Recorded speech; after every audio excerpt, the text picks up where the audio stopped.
महालक्ष्मी योजना 3,000 रुपए हर महिला के बैंक अकाउंट में हर महीने इंडिया गठबंधन की सरकार डालने जा रही है।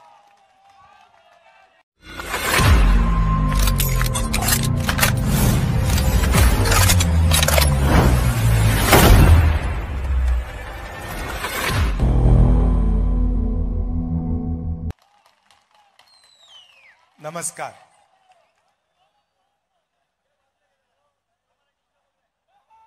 लड़ाई विचारधारा की लड़ाई है। एक तरफ बीजेपी, आरएसएस और दूसरी तरफ इंडिया गठबंधन। एक तरफ अंबेडकर जी का संविधान, एकता, समानता, मोहब्बत, रिस्पेक्ट, और दूसरी तरफ सामने से नहीं छुपकर बीजेपी के लोग, आरएसएस के लोग इस संविधान को खत्म करना चाहते हैं। सामने से नहीं कह सकते हैं, सामने से कहेंगे तो नतीजा उनको मालूम है, पूरा का पूरा देश उनके सामने खड़ा हो जाएगा। इसलिए वो सामने से नहीं कहते हैं, छुपकर संविधान को कमजोर करते हैं।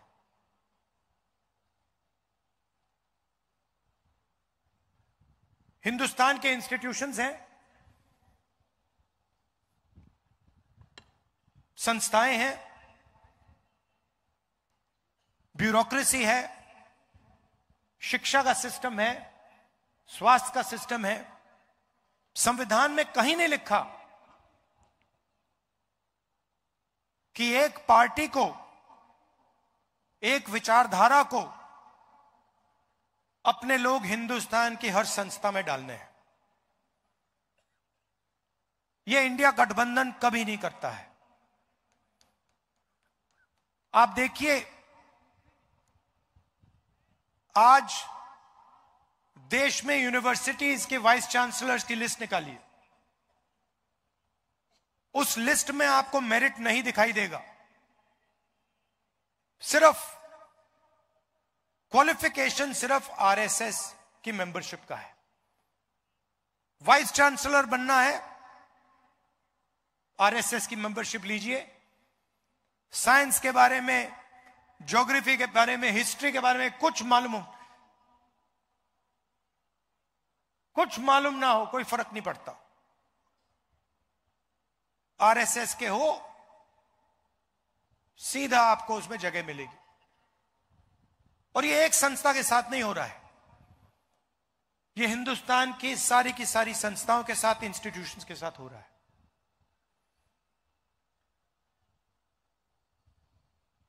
इलेक्शन कमीशन पर दबाव डालते हैं, CBI, ED, income tax department का इस्तेमाल कर सरकार गिराते हैं। आप याद रखिए कि पिछली महाराष्ट्र की सरकार, आपकी सरकार, हमारी सरकार थी, इंडिया गठबंधन की सरकार थी, और उस सरकार को चोरी कर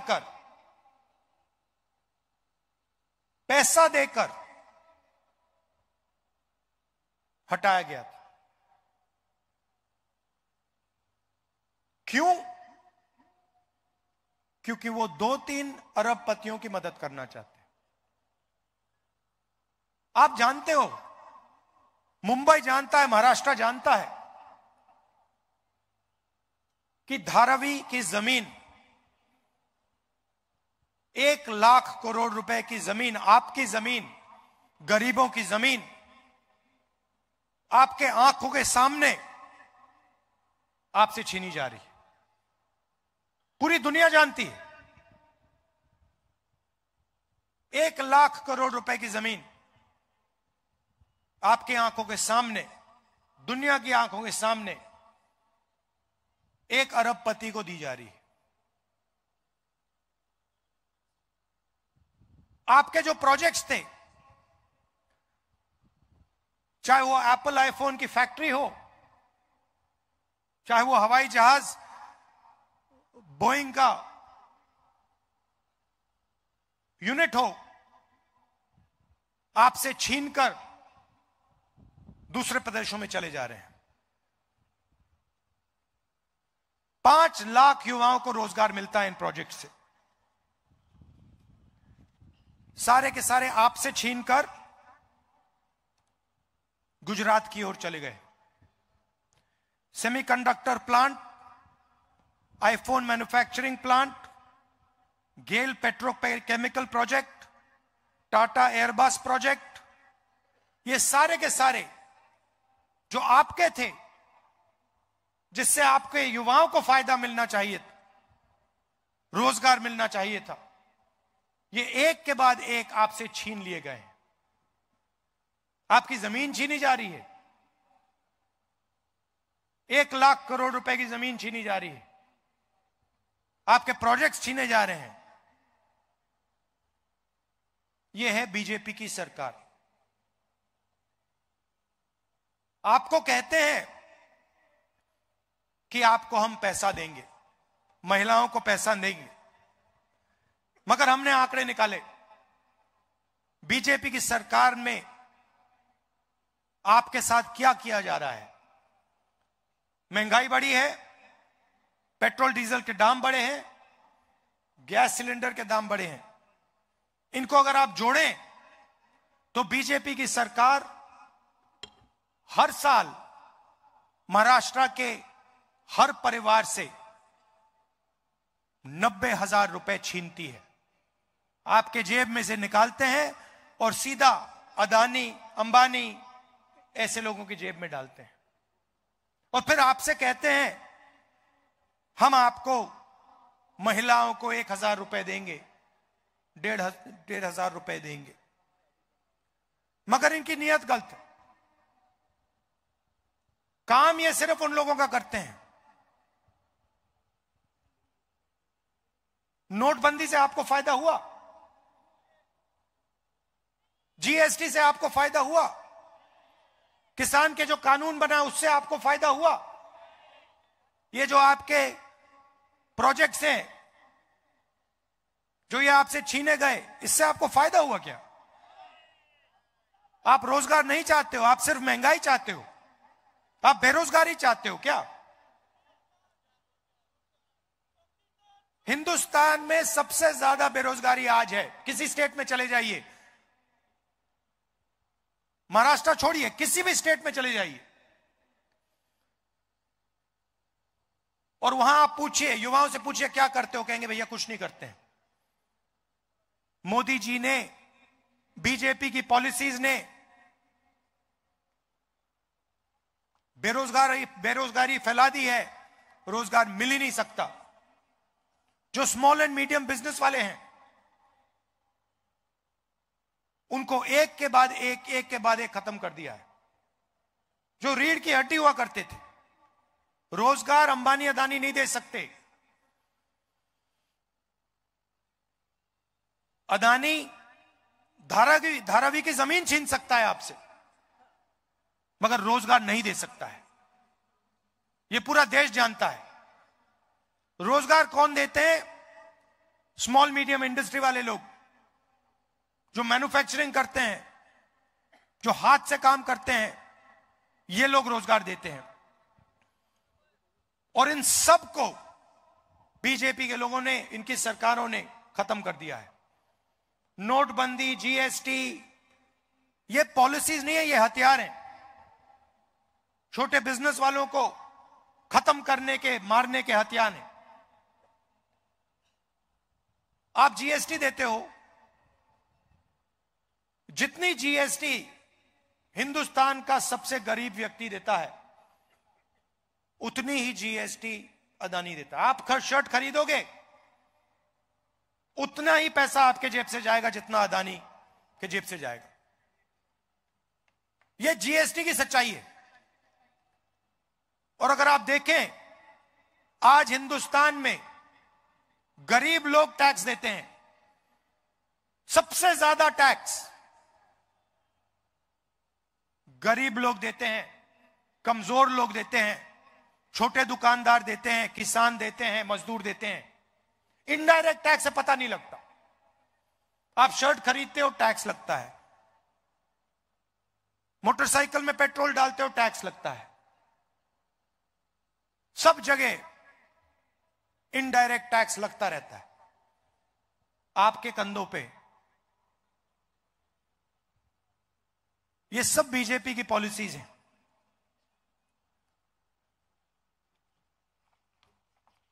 मैंने संविधान की बात की। यह विचारधारा की लड़ाई है। एक तरफ अरबपतियों की सरकार और दूसरी तरफ गरीबों की, किसानों की, स्मॉल और मीडियम बिजनेस चलाने वालों की, युवाओं की सरकार। इसीलिए इंडिया गठबंधन ने महाराष्ट्र की जनता को 5 गारंटी की है। और आज मुझे कहा गया है कि आपको मैं 5 गारंटीज में से पहली गारंटी के बारे में बताऊं।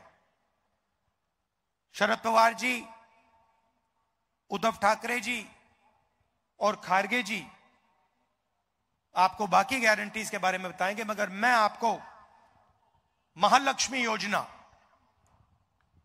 3000 रुपए हर महिला के बैंक अकाउंट में हर महीने इंडिया गठबंधन की सरकार डालने जा रही है। हर महीने बैंक अकाउंट में महाराष्ट्र की महिलाओं को 3000 रुपए सीधा खटाखट नजर जाएगा।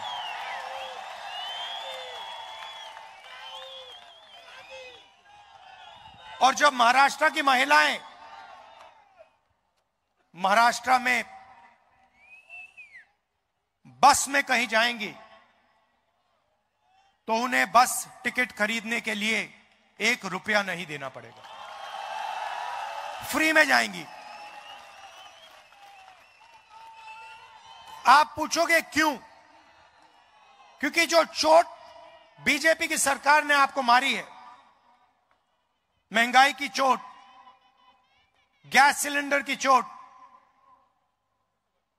बेरोजगारी की चोट, सबसे ज्यादा दर्द महाराष्ट्र की महिलाओं को लगता है। इसीलिए हमारी पहली गारंटी महाराष्ट्र की महिलाओं के लिए बैंक अकाउंट में सीधा 3000 रुपए हर महीने और फ्री बस ट्रैवल पूरे महाराष्ट्र में।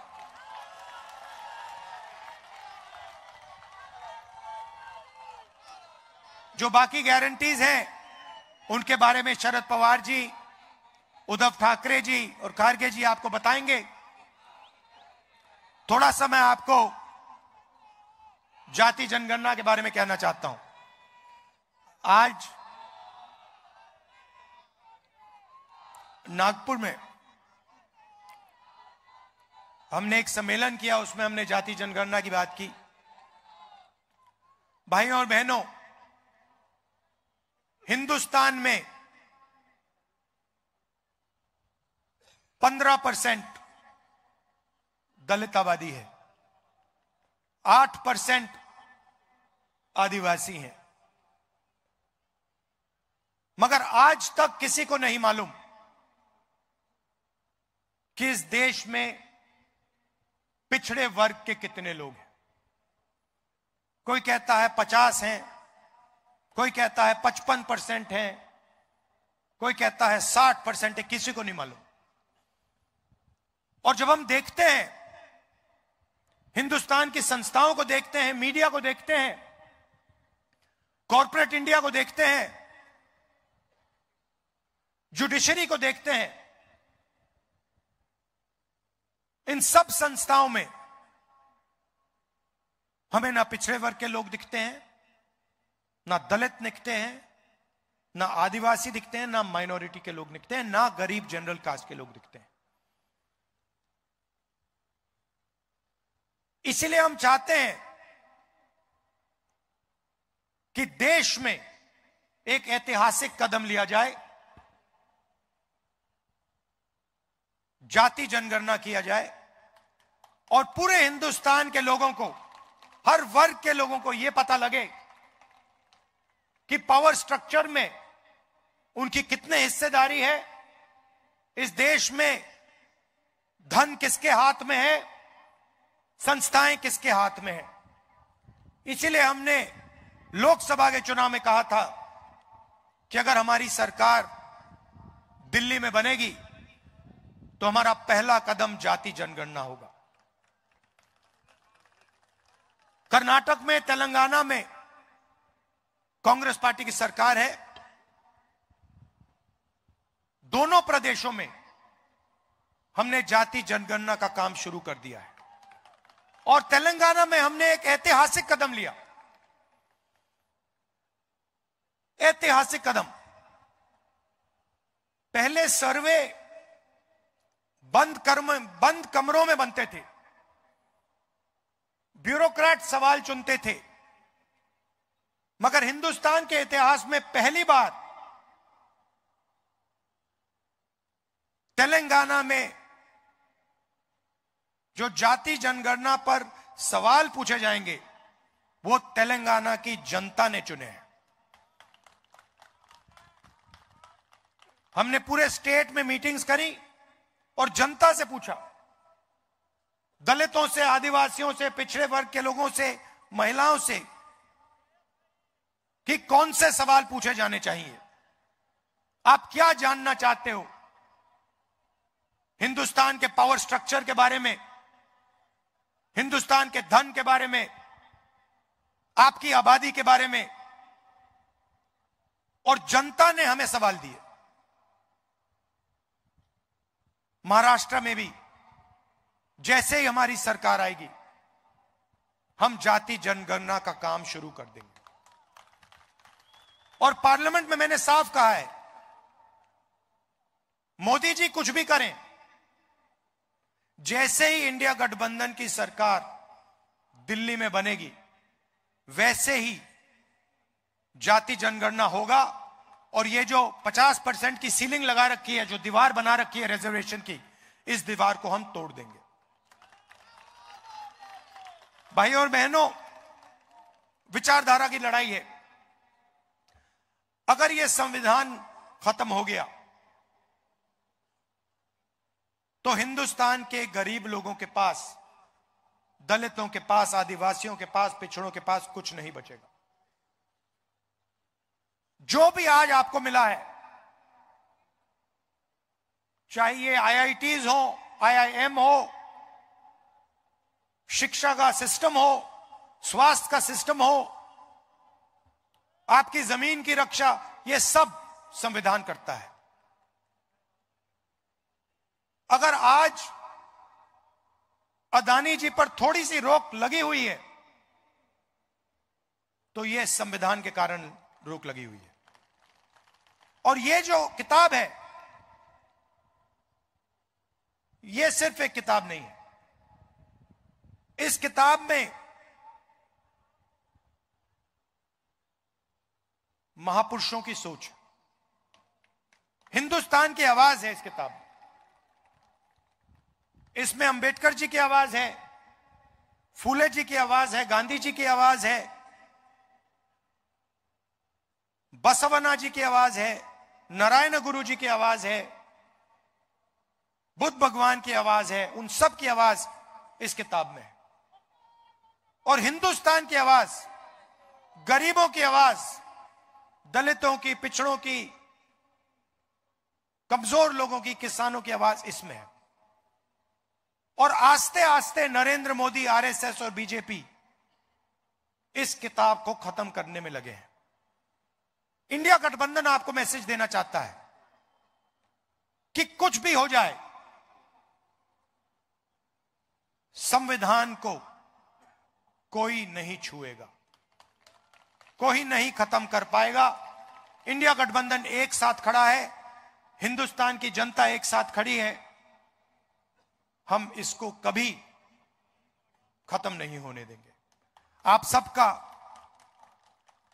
मैं दिल से धन्यवाद करता हूं। चुनाव का समय है।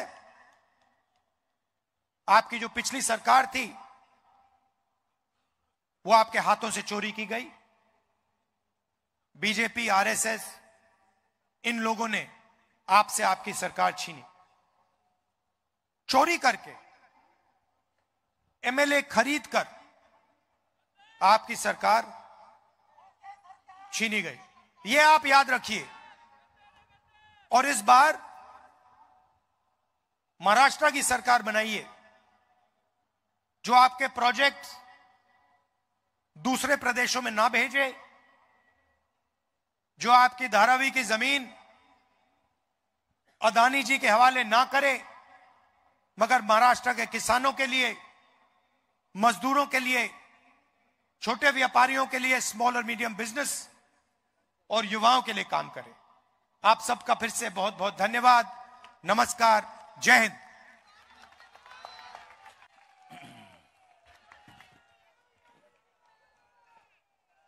राहुल जी का जोरदार से तालियां बजाकर उनका स्वागत करिए। महाराष्ट्र के महिलाओं के सक्षमीकरण के लिए उन्हें जो कदम उठाया है,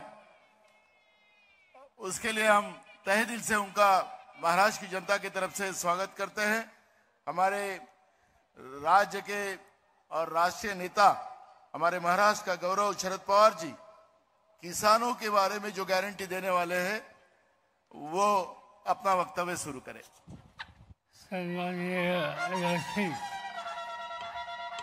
आणि उपस्थित बंधू भगिनींनो, सुरुवातीला तुम्हा सगळ्यांचे आभार मानायचे। 6 महिन्याच्या पूर्वी देशाच्या लोकसभेची निवडणूक झाली। त्यावेळेला आपण लोकांनी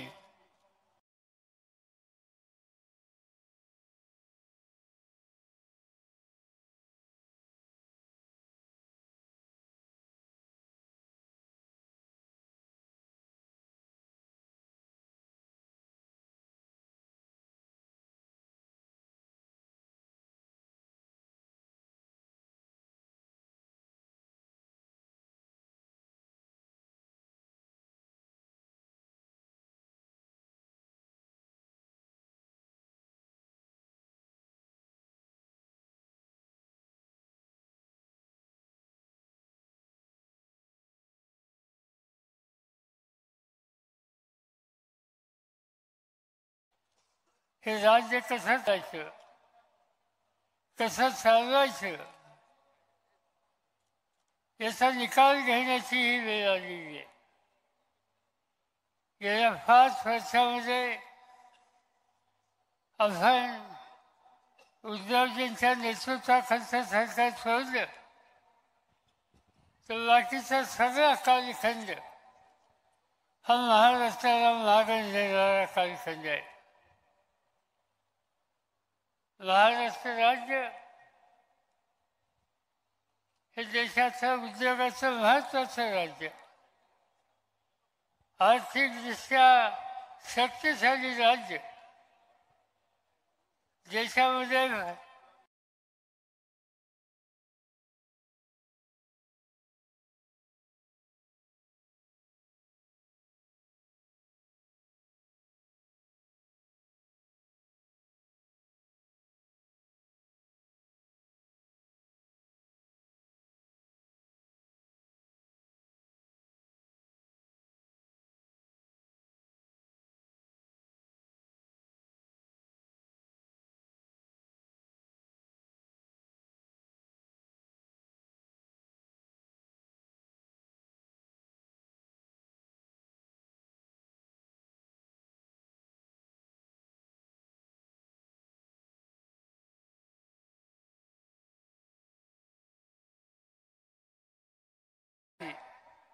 याची आकडेवारी पाहिली तर चिंता वाटावी अशा प्रकारचं चित्र आहे. राज्यामध्ये 64,000 महिला आणि मुली आज बेफास्त आहेत, त्यांचा पत्ता लागत नाही.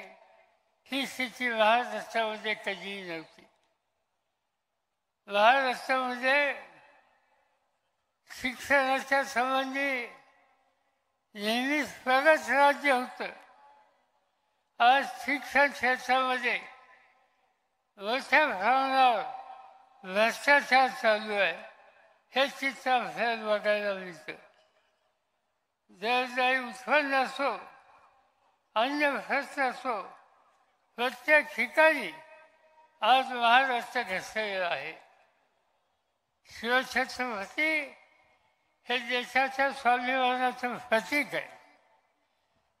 हल्लीच्या राजवटीमध्ये भ्रष्टाचार हा कोणत्या टोकाला गेला हे जर सांगायचं असेल तर एकच उदाहरण सांगतो की सिंधुदुर्ग जिल्ह्यामध्ये शिवछत्रपतींचा पुतळा जो उभा केला त्या उभारणीमध्ये सुद्धा भ्रष्टाचार झाला. आज आपण बघतो शिवाजी पार्कवर शिवछत्रपतींचा पुतळा आहे, अनेक वर्ष आहे, त्याला काही धक्का लागत नाही. गेट ऑफ इंडियाच्या जवळ छत्रपतींचा शिव पुतळा आहे, समोर समुद्र आहे, समुद्राचं वारं येतं, हजारो लोक तो पुतळा बघतात, त्या पुतळ्याला काही झालेलं नाही. पण सिंधुदुर्गाचा पुतळा मोदींच्या हस्ते अनावरण आणि तो पुतळा उद्ध्वस्त होतो आणि सरकारच्या तर्फे सांगितलं जातं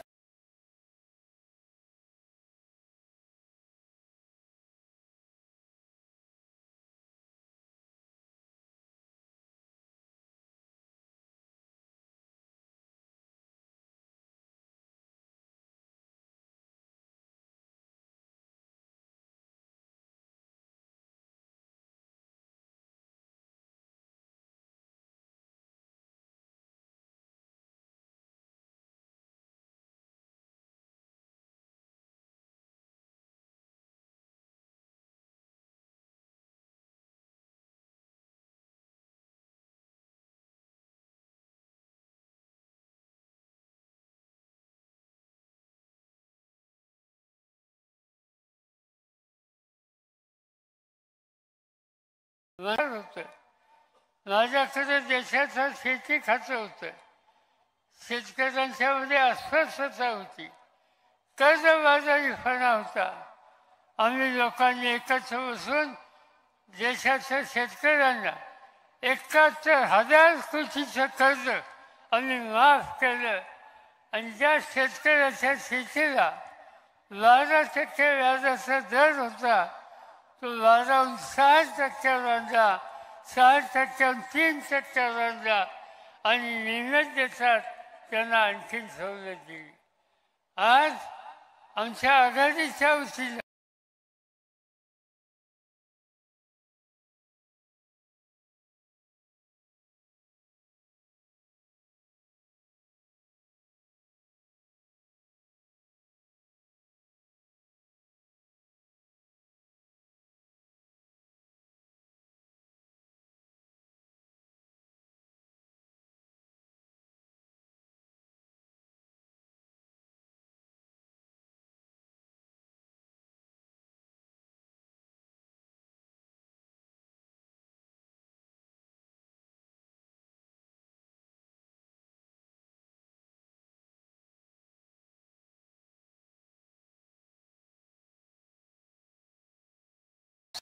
आहे. आसपासच्या सारख्या संकटाला जाण्याची दुःखाची परिस्थिती त्याच्यावर आलेली आहे आणि भाजपच्या सरकारमध्ये त्याच्या दुःखाकडे झुंकून सुद्धा बघितलं जात नाही आणि त्यामुळं याला काहीतरी उत्तर शोधलं पाहिजे आणि त्या उत्तराच्यासाठीच आम्ही लोकांनी हे आश्वासन, हे एक धोरणात्मक कार्यक्रम आपल्या सगळ्यांच्या समोर माझी खात्री आहे की वरील राज्याला वाचवण्यासाठी या ठिकाणी हे आघाडीचं सरकार यावं हा आमचा आग्रह आहे. त्याला तुम्हा सगळ्यांची मदत मिळेल आणि महाराष्ट्राचं हे चित्र बदलून एक प्रगतिशील सामान्य माणसाचं दुःख कमी करणारं, महागाईची सुटका कमी करणारं, बेरोजगारी घालवण्यासाठी हातभार लावणारं, स्त्रियांना संरक्षण देणारं आणि कुटुंब समाजाचे ज्या दीन दलित आदिवासी वंचित यांना सन्मानानं जगता येईल अशा प्रकारची काळजी घेणारे सरकार आम्ही लोकांचा जीव हाच विश्वास आणि भरोसा मी आपल्या सगळ्या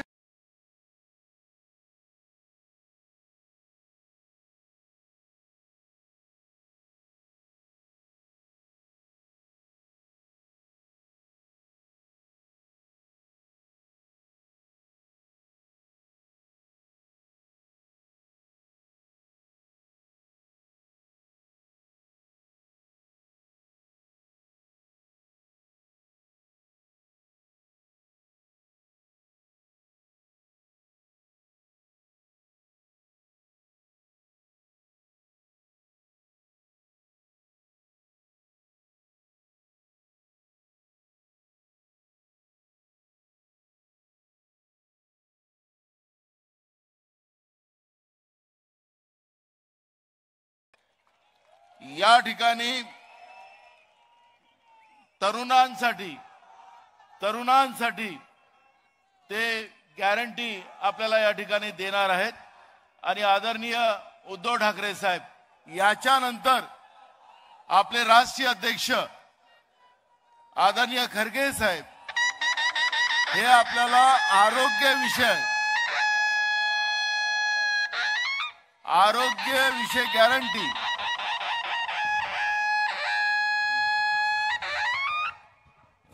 आरोग्यविषय गॅरंटी आपल्याला या ठिकाणी देणार आहेत आदरणीय खरगे साहेब. त्यामुळे आदरणीय उद्धव ठाकरे साहेब आपल्याला युवांच्या बद्दल जी गॅरंटी आपण महाविकास आघाडीच्या वतीने द्यायला निघालेलो आहोत त्याबद्दलचं मार्गदर्शन ते करतील.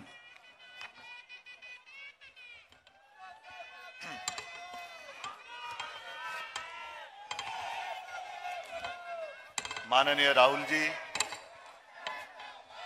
आदरणीय पवार साहेब, आदरणीय खरगे साहेब, व्यासपीठावरील सर्वच मान्यवर आणि जमलेल्या माझ्या तमाम महाराष्ट्रप्रेमी बांधवांनो, भगिनींनो आणि मातांनो, नुकतीच दिवाळी झालेली आहे आणि आता निवडणुकांचे फटाके फुटायला लागलेत. आपल्याकडे चांगले ॲटम बॉम्ब आहेत आणि पलीकडनं तडतड्या फुलबाज्या फुसकुल्या वगैरे काय सुरू आहेत. चालू द्या. 23 तारखेला आपल्याला विजयाचे फटाके फोडायचे आणि त्याचा निश्चय करण्यासाठी आज आपण इकडे जमलेलो आहोत. कालपासून माझ्या जाहीर सभा सुरू झाल्या. सभा सुरू होण्याच्या आधी 2-3 दिवस मी काही जणांशी बोलत होतो. सगळे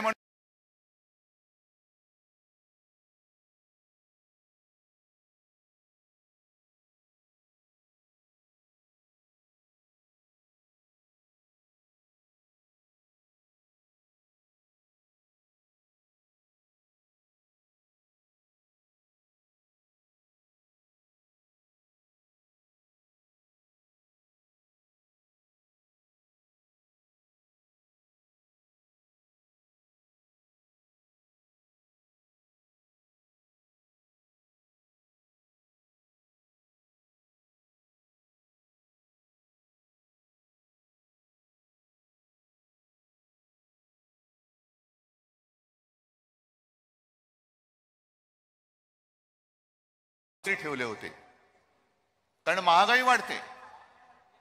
ही महागाई जी वाढतीये तिच्यावरती आवर घालूच शकत नाहीत मोदी आणि हे सगळे भाजप मिंदे वगैरे सगळे कोणी. बाकी आनंदाचा शिदा वगैरे ठीक आहे. त्या आनंदाच्या शिद्यामध्ये सुद्धा उंदराच्या लेंड्या मिळतात. कसला आनंद यांचा. गरिबांना उंदराच्या लेंड्या देता हा तुमचा आनंद. आणि असे बकवास लोक आपल्यावरती राज्य करतायत. आणि म्हणून मी काल सांगितलं की आपलं सरकार आल्यानंतर परत एकदा ह्या ज्या 5 जीवनावश्यक वस्तू आहेत, मग त्याच्यामध्ये तेल आलं, साखर, तांदूळ, गहू, जे काय 5 लागतात, त्यांचे भाव आम्ही शेतकऱ्याचं नुकसान होऊ न देता हे स्थिर राखून दाखवल्याशिवाय राहणार नाही. द्या ना, काहीतरी चांगलं द्या, नुसतं घेताय. राहुल जी जो बात आपने कही, खरंच म्हणजे ही धक्कादायक गोष्ट आहे की 90,000 रुपये आपल्या महाराष्ट्राच्या प्रत्येक कुटुंबाच्या खिशातले हे काढले जात आहेत. जीएसटी लावतायत, हा टॅक्स लावतायत, तो टॅक्स लावतायत, म्हणजे उद्या श्वास घ्यायला सुद्धा टॅक्स लावतील. आपल्याला कळतच नाही, आपला खिसा मारला जातोय आणि वर्ण यांच्या योजना येत आहेत. आज मुद्दामून एक चांगली सभा इकडे आयोजित झाली, कारण आपण जे काय करतो ते खुलेआम करतो, काळोखात काय करत नाही. खुलेआम आपली वचननामा, जाहीरनामा सुद्धा खुलेआम आहे, लोकांसाठी आहे. महिलांसाठी योजना जी आहे ती नुसती चालू ठेवणार नाही, तर त्याच्यामध्ये भर टाकणार आहोत, हे राहुलजीने आपण सांगितलेलं आहे. पवार साहेब, आपण सांगितलं की शेतकऱ्याचं कर्ज हे 3 लाखापर्यंत आपण माफ करणार आहोत. 2 लाखापर्यंत आपण करून दाखवलेलं आहे. म्हणजे आम्ही अशा काय वाऱ्यावरची वरात नाही.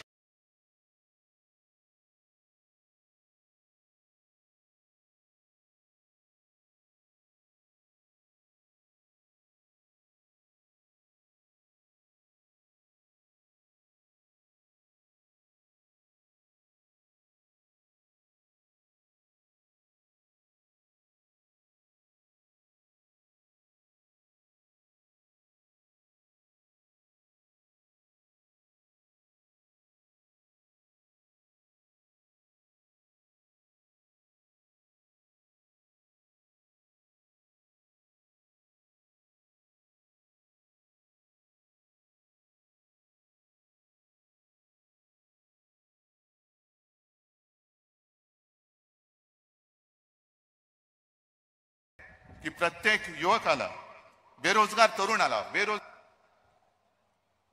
नाहीतर आता ह्या बेरोजगाराची व्याख्या ठरवावी लागेल ना, कारण एक तरुण आता याच्यानंतर बेरोजगार होणार आहे, त्यांची ते जाऊ द्या.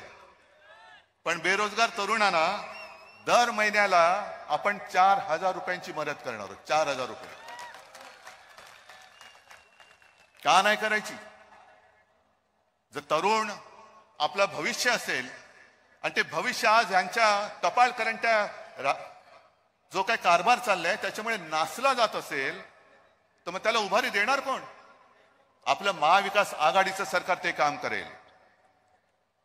आणि जे आपण लोकसभेमध्ये जो एक प्रचार केला, त्या प्रचाराला हे फेक नरेटिव्ह म्हणतात. ज्या संविधानाची प्रत राहुलजी आपने दिखाई, मी वर्षात आले सांगितलं का मला पण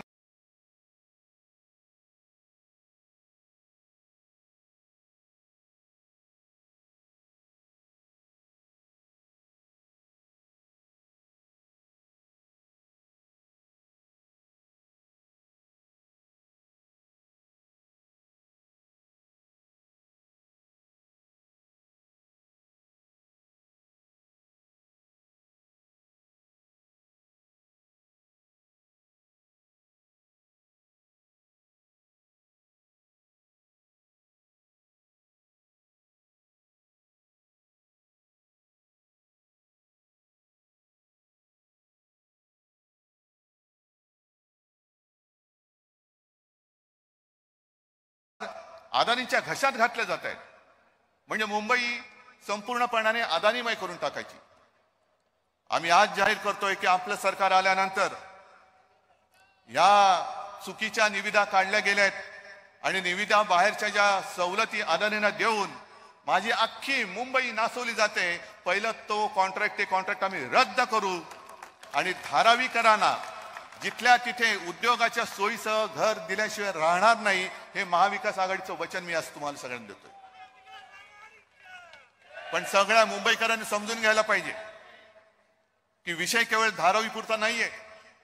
दहिसरची जमीन दिली, मुलुंडची जमीन दिलेली आहे, मालवणची दिलेली आहे, त्याच्यानंतर आपलं मिठागर दिलेलं आहे, कांजूरची दिलेली आहे, कुर्ला मदर डेअरीची दिलेली आहे. काय आहे काय?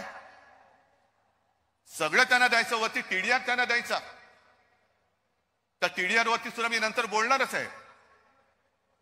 पण आज आपण जे पंचसूत्री म्हणून जाहीर केलेलं आहे त्याच्यामध्ये धारावीचा मुद्दा हा सुद्धा आपल्या एक वचननाम्यामध्ये असणार आहे की मुंबई बचाव. आम्ही एकदा कोरोनाच्या काळामध्ये धारावी वाचवली होती, आता पुन्हा एकदा धारावी आम्ही वाचून दाखवणार. पुन्हा एकदा धारावी वाचू. संपूर्ण यांचं कॉन्ट्रॅक्टरचं लाड करणारं हे सरकार आहे. मधल्या काळात मी वाचलं की आपली गावठण आणि कोळीवाडे आहेत, तिथे सुद्धा क्लस्टर डेव्हलपमेंट करणार. क्लस्टर म्हणजे काय की जसं झोपडपट्ट्यांमध्ये आपण करतो ना की झोपडपट्टी वाचते तिथल्या तिथे घर, म्हणजे एक उंच टावर बांधायचा, त्याच्यामध्ये सगळ्यांना घरं द्यायची आणि बाकीची जमीन ही बिल्डरला देऊन टाकायची. तसंच कोळीवाडे त्यांच्या घशात घालायचं चाललेलं आहे. पण एक सुद्धा कोळीवाडा आम्ही बिल्डर, अदानी किंवा कोणाच्याही घशात जाऊ देणार नाही. आमचं हे सुद्धा वचन आहे की कोळीवाडी असोत किंवा गावठाण असोत, कोळीवाड्यांचं अस्तित्व कायम ठेवून आम्ही आमच्या कोळी बांधवांच्या मतानुसार त्या कोळीवाड्याचा विकास करून दाखवू. नाहीतर एक क्लस्टरमध्ये टाकलं तर कोळीवाड्यांना इमारती उभ्या करून दिल्या, मग त्यांच्या जे काही होड्या आहेत त्यांना काय तुम्ही पार्किंग मध्ये लावणार? तू पहिल्या माळ्यावर, तू दुसऱ्या माळ्यावर, तू तिसऱ्या माळ्यावर. आणि मासे सुकवण्याची सोय जी आज कोळीवाड्यामध्ये आहे, किनाऱ्यावरती आहे, ते कोळी लोक माझी ही काय गच्चीमध्ये मासे सुकवणार? तेव्हा एक लक्षात घ्या, ही निवडणूक केवळ शिवसेनेची, केवळ काँग्रेसची किंवा केवळ राष्ट्रवादीच्या अस्तित्वाची नाहीये. हे मुंबईचं आणि महाराष्ट्राचं गुजरातीकरण चाललेलं आहे, ते थांबवण्यासाठी ही निवडणूक आपल्याला जिंकायची आहे. कारण सगळं गुजरातला चाललंय. सगळा कारभार जर का ते तिकडनं दोन दिल्लीत बसलेले लोक आहेत, मी आपले तुषार गांधी बसलेत, त्यांनी एक शब्द वापरला होता, तो वापरू इच्छित नाही, पण ते जर करणार असतील आणि आम्ही सगळे लोक छत्रपती शिवाजी महाराज की जय बोलून चंडासारखे बघत बसणार असू तर मग न जगलेलं बरं.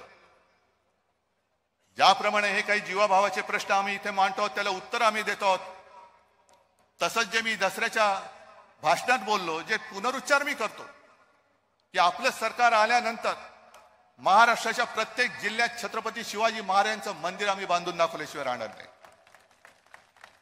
अगदी सुरतेला सुद्धा बांधू. मग हे मी बोलल्यानंतर देवाभाऊ बोलले, कारण त्याने छत्रपती शिवाजी महाराज सहनच होत नाही. तसं बस एक भ्रष्टाचार करून पुतळा तिकडे उभारला होता, तो सुद्धा 8 महिन्यात पडला. कारण शिवाजी महाराज म्हटल्यानंतर यांच्या अंगाची लाई होते.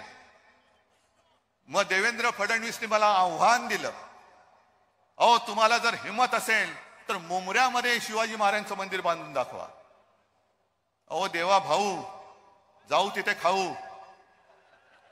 मुंबऱ्यामध्ये जा पहिलं, आणि मुंबऱ्याच्या प्रवेशद्वारावरती जे शिल्प आहे ना, छत्रपती शिवाजी महाराज तिकडे आहेत, जिजाऊ आहे, तुकाराम महाराज आहेत, सावित्रीबाई फुले आहेत, हे पहिलं बघा. मुंबऱ्यामध्ये आहे, पण मुंब्रा ठाणे जिल्ह्यात येतो. ज्या जिल्ह्यातून तुम्ही आमच्यातला गद्दार फोडलात आणि डोक्यावरती बसवला होतात मुख्यमंत्री म्हणून,